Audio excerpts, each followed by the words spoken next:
आज अपन कर रहे हैं अपना व्यंजन का सॉल्यूशन।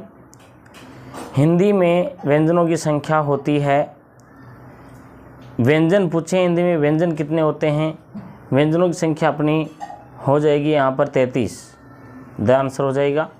हिंदी भाषा में व्यंजन होते हैं, फिर प्रश्न वही है, हल्का सा घुमाया इसने।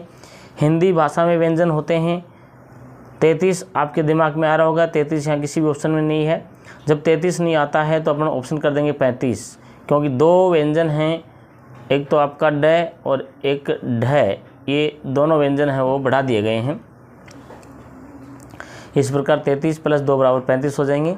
हिंदी में वर्ग वाले व्यंजन कितने होते हैं? वर्ग वाले का व्यंजन का मतलब होता है क, च, ट, त और प। पांचों लाइनों में कितने व्यंजन होते हैं, इनको वर्ग वाला व्यंजन इसलिए कहते हैं क्योंकि इसमें 5 इधर होते हैं, 5 ऐसे होते हैं, तो 5 × 5 = 25 व्यंजन होते हैं। इसमें कितने होते हैं? 25 व्यंजन होते हैं। जिन व्यंजनों का उच्चारण न तो पूर्ण स्वर की तरह होता है, न ही पूर्ण व्यंजन की तरह होता है, उन्हें कहते हैं, उन्हें अंतस्थ व्यंजन भी कहते हैं और अर्धस्वर भी कहते हैं। तो दोनों आंसर हो गए सी और डी में, ये हो गया आपका। निम्न में से कौन उसमें व्यंजन नहीं है? झ इसमें उसमें व्यंजन नहीं है। स उस व्यंजन में आते हैं, स है। निम्न में से संयुक्त व्यंजन हैं, संयुक्त व्यंजन अक्षय, त्रय, ज्ञ सभी हैं, द आंसर हो जाएगा इसका। निम्न में से सुमेलित जोड़ा बताओ। सुमेलित जोड़ा मतलब, सुमेलित जोड़ा का मतलब है ये जो अक्षय है, ये इसका जो निर्माण है क्या ये सही है? क + स से मिलकर बनता है, बनता तो क + स से ही है, लेकिन क क्या होना चाहिए था? अलंत होना चाहिए था, ये नहीं होगा। त्रय त + र, ये हो गया है। ये ज + ये से बनेगा, लेकिन यहाँ हलंत होना चाहिए था, ये गलत हो गया, इसलिए अपना आंसर तो निकल गया ब। अक्षय संयुक्त व्यंजन का सही सुमेल है, अक्षय का सही सुमेल है क + स, क + स की मेल से ही बनता है, क + स + ए इसके मेल से ही बनता है, तो मतलब ब और स, ये ब और स आपका आंसर आ गया द। व्यंजन ध्वनियों का वर्गीकरण मुख्यतः कितने भागों में किया जाता है? दो आधार पर कर सकते हैं अपन। निम्न में से अल्प तालव्य वर्ण कौन सा है? अल्प तालव्य वर्ण आपका हो जाएगा ज। निम्न में से उत्क्षिप्त वर्ण है, उत्क्षिप्त इंपॉर्टेंट है, वेरी वेरी इंपॉर्टेंट क्वेश्चन है, ये कई बार आया हुआ है, पटवारी में भी आया था। उत्क्षिप्त व्यंजन जो मैं ऊपर बता के आया था आपको क्वेश्चन नंबर 2 में, ये नीचे नुक्ता वाला ड ढ है ना, ये उत्क्षिप्त व्यंजन ही हैं। उत्क्षिप्त व्यंजन के बारे में बालको एक कहावत है कि जैसे उत्क्षिप्त व्यंजन है ना, इसको द्विगुणित व्यंजन भी कहते हैं और इसको ताड़न जात व्यंजन भी कहते हैं। और ताड़न जात और कौन होते हैं कि ढोल, गंवार, पशु, अरु, नारी, ये चारों ताड़न के अधिकारी। तो इस प्रकार से ये जो व्यंजन है अपने, ये 2 व्यंजन ऐसे हैं ड और ढ, ये ताड़न जात व्यंजन भी कहलाते हैं। अब नेक्स्ट क्वेश्चन है, क्वेश्चन नंबर 12 है, निम्न में से असमूहित उच्चारण स्थान वाला वर्ण है। असमूहित उच्चारण स्थान वाला वर्ण आपका हो जाएगा इसमें ब। निम्न में से किस वर्ण का उच्चारण स्थान तालु से है? तालु से कौन सा होता है? ग, ये, स, ब, स दोनों। आपको ध्यान हो तालु वाले वर्ण हैं वो ईचू है, ये सानाम तालु, ये आया था है ना, ईचू, ये सा नाम तालु। ई का मतलब ई, चू का मतलब च वर्ग, और ये और स दोनों किस में? तालु में है। तो यहाँ ये भी आ गया और यहाँ स भी आ गया, तो आपका आंसर ब हो जाएगा, ये द हो जाएगा। ब और स दोनों आंसर है, तो ये द हो जाएगा। गे वर्ण का सत्य विश्लेषण बताइए, मतलब ये कैसे किस से मिलकर बना है? तो ये आपका हो जाएगा ज + ये स हो जाएगा, ज + ये हलंत है, ये हलंत है, ये नहीं होगा इसमें। देखिए ये ज + ये पूरा हो जाएगा, ये यदि इसको हलंत कर दिया तो फिर यहाँ ए आना ज़रूरी होता है, ए हुआ नहीं इसलिए ये नहीं होगा, ये द हो जाएगा। उच्चारण के आधार पर लय व्यंजन है, लय व्यंजन आपका उच्चारण के आधार पर है, वो पार्श्विक व्यंजन है। निम्नलिखित में से ग वर्ण का सही वर्गीकरण है, ग वर्ण का सही वर्गीकरण है ग कंठे भी है, स्पर्श है, सघोष है, अल्पप्राण है, ये हो जाएगा। श्रवण का सही विश्लेषण है, सही विश्लेषण का मतलब है श्रेय बना किस किस से है। तो श्रेय में स आधा है प्लस र है, तो देख लीजिए स कहाँ है, स आधा, यहाँ आधा है लेकिन यहाँ र नहीं है, यहाँ पूरा है इसलिए ये भी नहीं होगा। यहाँ दूसरा सा आ गया, अलग से दंते आ गया, ये नहीं होगा, इसमें से कोई नहीं हो जाएगा। निम्न में से र वर्ण है, यानी र वर्ण कौन कौन से स्थान से बोला जाता है, तो इसका आंसर आपका हो जाएगा, इसमें सारे पढ़ने पड़ेंगे, फिर इसमें से देना पड़ेगा। ये बच्चे बहुत बड़ी गलती करते हैं कि यहाँ से ही आंसर दे के आ जाते हैं, एक निकल गया वो सोचते हैं कि ठीक है यही हो जाएगा, और भी देखिए भाई हो सकता है दूसरा भी हो सकता है। तो इसमें र जो वर्ण है आपका अंतस्थ भी है, अर्धस्वर भी है, प्रकंपित है और अल्प प्राण भी है। ये रलवा को अल्प प्राण में मानते हैं और सहस्त्र को महाप्राण मानते हैं। तो ये सही हो गया। तो ज़रूरी थोड़ी यही है, इसमें और देखिए र है वो क्या है, अंतस्थ भी है, अर्धस्वर भी है और र को लुंठित व्यंजन भी कहते हैं और ये सघोष भी है। तो ये दोनों हो गए। अब नीचे आंसर आपको कहाँ देना है, नीचे देना है इसमें, यानी बी और सी सही है तो बी और सी ये रहा, ये सही है आपका, ठीक है। अब निम्न में ध का सही उच्चारण स्थान वाला जोड़ा चुनो। ध का सही उच्चारण स्थान वाला जोड़ा है वो कौन सा है, देखना पड़ेगा। ध देखो इसमें दंते तो आ गया, सब में दंते है ना। ध धनुष वाला तय वाली लाइन है ये, है ना। तय, थ, द, ध और नय, इनको दंते मानते हैं, वो नहीं है। ऋतुलसानाम दंता वो सूत्र है, उस हिसाब से ऋतुलसानाम लि तु तय, तय थ द ध न, ऋतुलसानाम और ल और स, ल और स ये किस में आते हैं, दंते में आते हैं। लेकिन अपने को क्या पूछा है, धनुष वाला, तो ये दंते तो है ही है, आ गया सब में। स्पर्श व्यंजन भी है, आ गया सब में। अब देखो यहाँ पर पकड़ेंगे थोड़ा सा अपन इसको। ये जो ध धनुष वाला है ये अघोष है क्या। अघोष व्यंजन कौन से होते हैं, 1 और 2 इधर वाले हो जाएंगे अघोष और 3, 4, 5 हो जाएंगे घोष। तो ध धनुष किस में आता है, तय थ द ध 1, 2, 3, 4 नंबर पे आता है। 4 नंबर कहाँ जाएगा, घोष में जाएगा, अपना 4 नंबर जाएगा घोष में। तो ये घोष तो है ही नहीं, तो जहाँ जहाँ घोष है वो काट दो, ये घोष नहीं है, ध घोष नहीं है। अब अपने आंसर क्या चल रहे हैं, ये चल रहा है और ये चल रहा है ना। ये घोष में जाएगा, घोष सघोष, हाँ सॉरी गलती हो गई अपने से, ये घोष इधर वाले व्यंजन है, ये घोष है और ये घोष में है, तो घोष को सघोष भी कहते हैं ना, घोष को सघोष भी कहते हैं। तो ये रहा अघोष, चूँकि ये गया इधर, इधर गया नहीं ये, तो एक तो आंसर ये काट दीजिए। ये सघोष भी है, एक ये रहा घोष, एक ये काट दीजिए। तो आंसर अपना बचा बी और डी, ये चल रहा है अभी यहाँ तक, है ना, सघोष सघोष। अब यहाँ जाइए महाप्राण के पास में, ये महाप्राण, क्योंकि ये दो तो पहले से ही कट गए थे। अब ये महाप्राण है कि अल्प प्राण है, ये देखो। अब अल्प प्राण महाप्राण कैसे करते हैं, अपन देखते हैं कि 1, 3, 5 नंबर पे आते हैं वो अल्प प्राण हैं और 2 और 4 पे आते हैं वो महाप्राण हैं। तो देखिए ये कितने नंबर पे आता है, 1, 2, 3, 4, 4 पे आ गया, महाप्राण है। अब यहाँ अपने पास में 2 महाप्राण है, एक ये महाप्राण है, एक ये महाप्राण है। तो ये महाप्राण है, ये भी महाप्राण है, ये भी महाप्राण है, क्योंकि महाप्राण 4 नंबर पे आता है ये। चलो कोई बात नहीं, और आगे जाएंगे। ये देखिए ये तालु से है या मूर्धा से है, तालु से। अब तय तरबूज वाली लाइन है वो तालु से नहीं है, वो दंत से है ना, दंत से है। तो ये तालु दे दिया इसने, ये खत्म बात। और दंत से है, ये मूर्धा वाला तो है। ये मूर्धा तो कौन से, आपको ध्यान हो, ऋतुरसाणाम मूर्धा, री टै टमाटर वाली लाइन होता है, ये भी नहीं है। तो अपने पास तो कोई ऑप्शन ही नहीं बचा, इसमें सब गलत हो गए लास्ट में जाते जाते। तो आपका आंसर हो जाएगा द दवात, इसमें से कोई नहीं आंसर, ठीक है। वे वर्ण जिनके उच्चारण में प्राण वायु कम मात्रा में बाहर निकलती है, कम मात्रा में बाहर निकलेगी, अल्प प्राण हो जाएगा ये आपका। अब देखिए निम्न में से नासिका वर्ण है, नासिका वर्ण कौन सा हो जाएगा, जो नाक से बोले जाते हैं। तो देखो पंचम वर्ण जो होते हैं वो नाक से बोले जाते हैं, अंग ईण न में होते हैं ना, अंग ईण न में। तो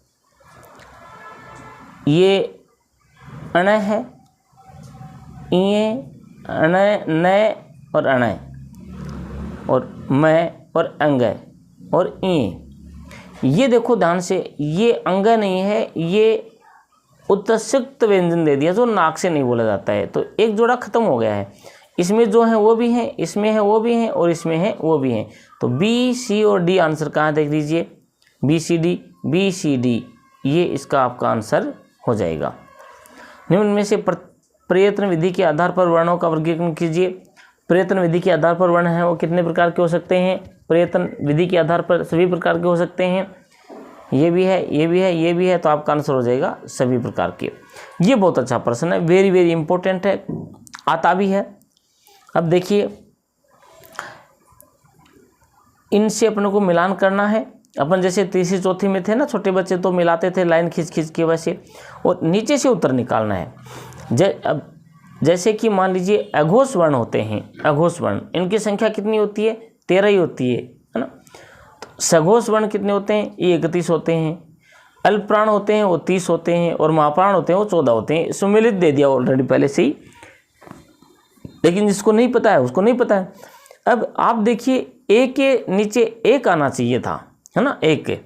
तो इधर से ये ए ने मत देखना, ये ए देखो, इस ए के नीचे एक कहाँ आया है? ये आया है, और ये एक ही जगह है, तो फाइनली अपना आंसर क्या हो जाएगा? द हो जाएगा। फिर आगे मिला भी लीजिएगा।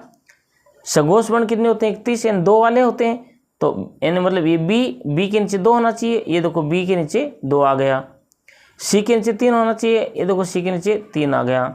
और डी के नीचे 4 होना चाहिए, तो डी के नीचे 4 आ गया। तो आपका आंसर हो जाएगा ये। तो उसमें से आंसर नहीं देना, आपको आंसर देना है यहाँ से। निम्न में से अघोष वर्ण नहीं है। अघोष वर्ण कौन सा नहीं है ये बताना है। अघोष वर्ण नहीं है, अघोष वर्ण, तो अघोष वर्ण ये है नहीं है। अघोष वर्ण बाकी सब अघोष हैं।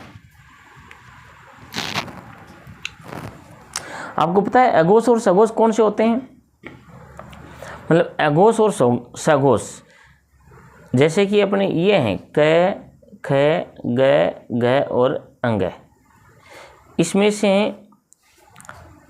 इधर कर देंगे, ये तो हो जाएंगे अघोष और ये हो जाएंगे सघोष, ठीक है। तो 5 वर्ण तो दे देंगे, क, च, ट, त, प, तो इधर बांट देंगे 5 वर्ग वाले। तो अब अपने पास में बच गए स है और ये रलवा वाली लाइन, है ना। तो स है किसको देंगे? तो स है वो चला जाएगा अघोष में, स और स, केवल ये अघोष में जाएगा, और ये र, ल, व और है ये क्या जाएंगे? सघोष में जाएंगे।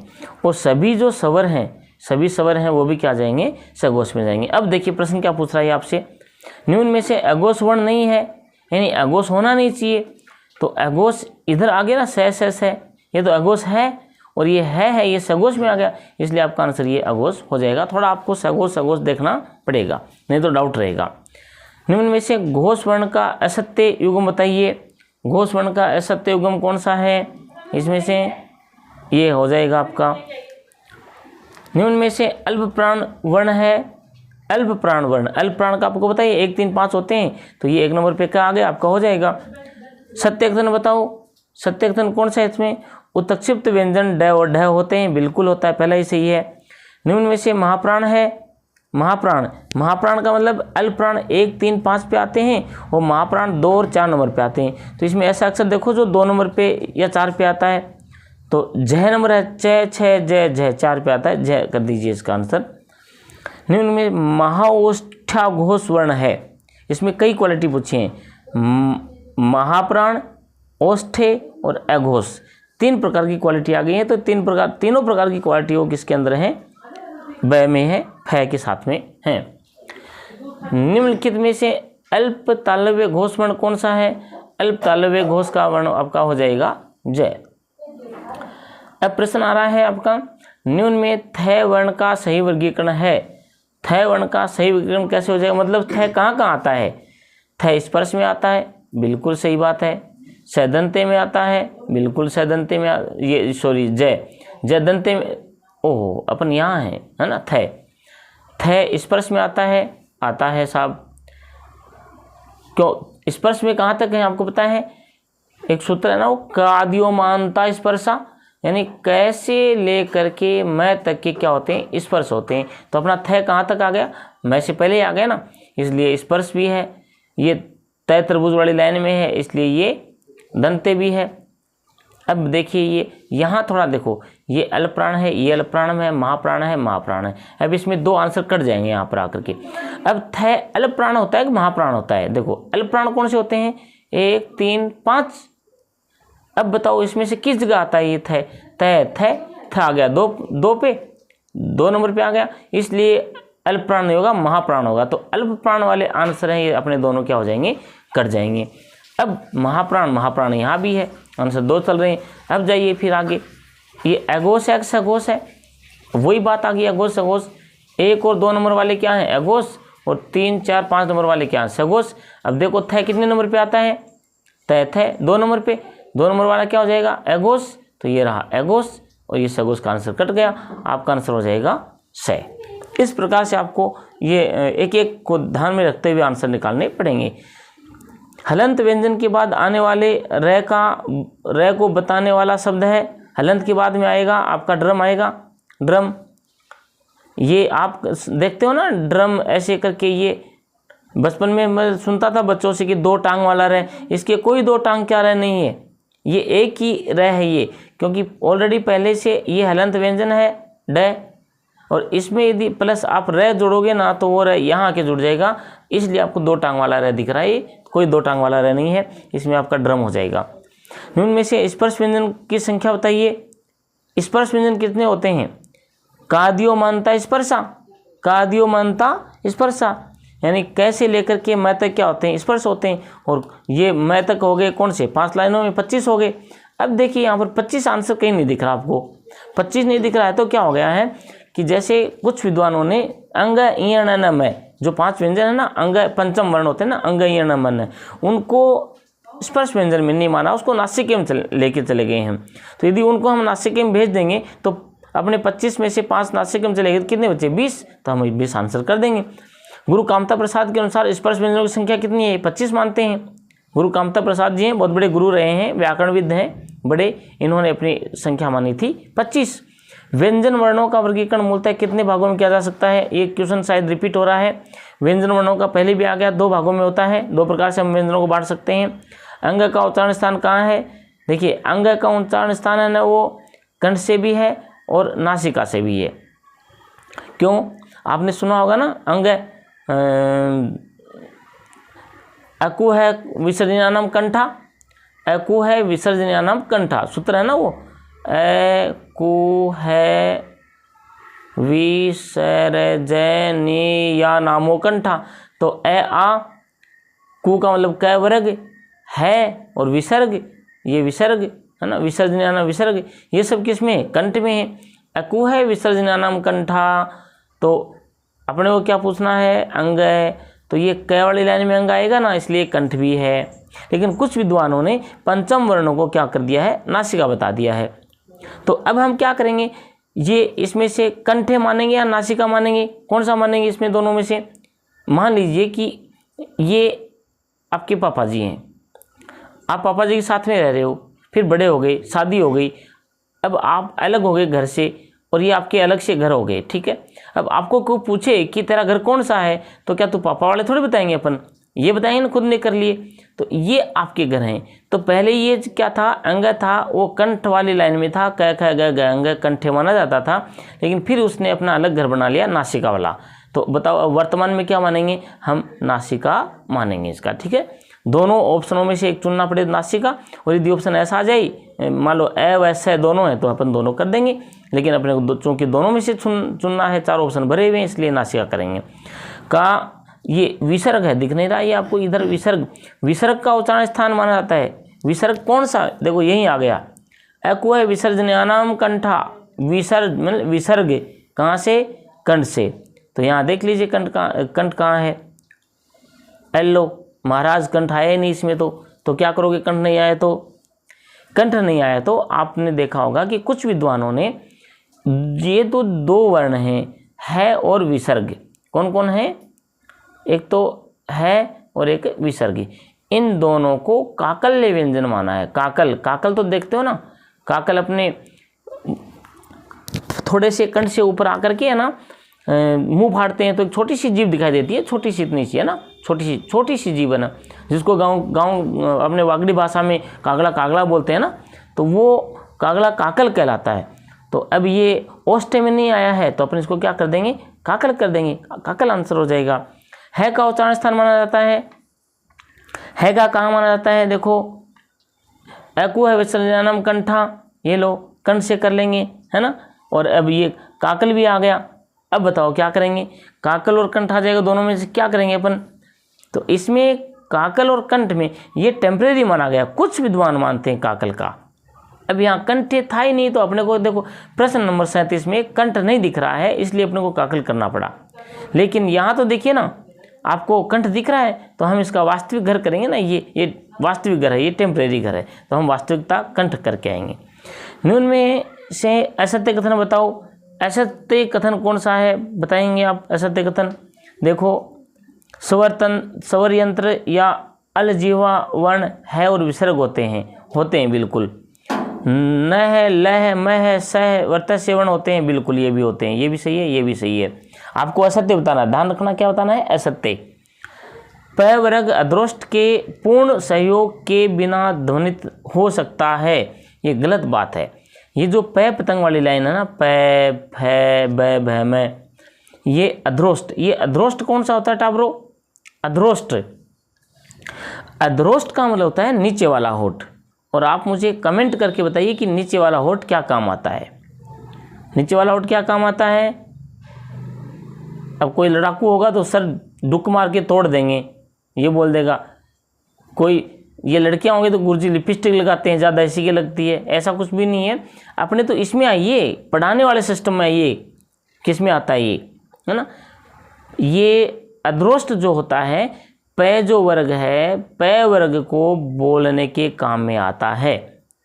आप बोल के देखिए, आपका नीचे वाला होठ पकड़ो और नीचे खींचो, और नीचे वाले होठ को ऊपर वाले होठ तक जाने मत देना, लगना चाहिए नहीं। और आप बोल के देखो कि आप प वर्ग लाइन बोल सकते हैं क्या, नहीं बोल पाएंगे। नीचे वाला होठ ऊपर वाले होठ के जाके टच होगा तो ही आपका प वर्ग बोला जाएगा।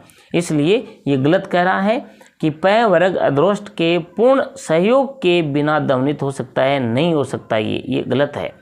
और ये ड व ढ उत्क्षिप्त व्यंजन माने जाते हैं। उत्क्षिप्त व्यंजन कहो, ताड़न जात कहो, द्विगुणित कहो, 2-3 नाम से जानते हैं इसको, तो ये माने जाते हैं। तो अब आपका आंसर कौन सा हो गया, जो गलत हुआ वही आंसर हो गया। आपका आंसर हो जाएगा यहाँ पर स आंसर हो जाएगा। निम्न में से स्पर्श संघर्षी व्यंजन कौन सा है, स्पर्श भी होना चाहिए और संघर्षी भी होना चाहिए, है ना। तो देखिए अपने एक तो था कि कैसे लेकर के कादियो मनता स्पर्शा व्यंजन, तो कैसे लेकर के मैं तक स्पर्श होते हैं, तो उसमें से ये तो काट दो ना, कैसे मैं तक का ये नहीं आते इसमें स्पर्श, ये तो उसमें आते हैं, ये गया। अब ख भी स्पर्श में आता है और ये भी स्पर्श में आता है। ध्यान रहे आपको स्पर्श केवल नहीं पूछ रहा है, स्पर्श संघर्षी पूछ रहा है। तो एक लाइन है अपनी च चम्मच वाली, ये इसको स्पर्श संघर्षी व्यंजन बोलते हैं। च छ ज झइए और झ इसी लाइन में आता है, इसलिए स्पर्श संघर्षी व्यंजन हो जाएगा झ। ध्यान रखना केवल स्पर्श व्यंजन पूछें तो कैसे लेकर मैं तक कादियो मनता स्पर्शा, है ना। और यदि स्पर्श संघर्षी व्यंजन पूछें तो च चम्मच वाली लाइन है, स्पर्श संघर्षी व्यंजन हो जाएगी। धन्यवाद।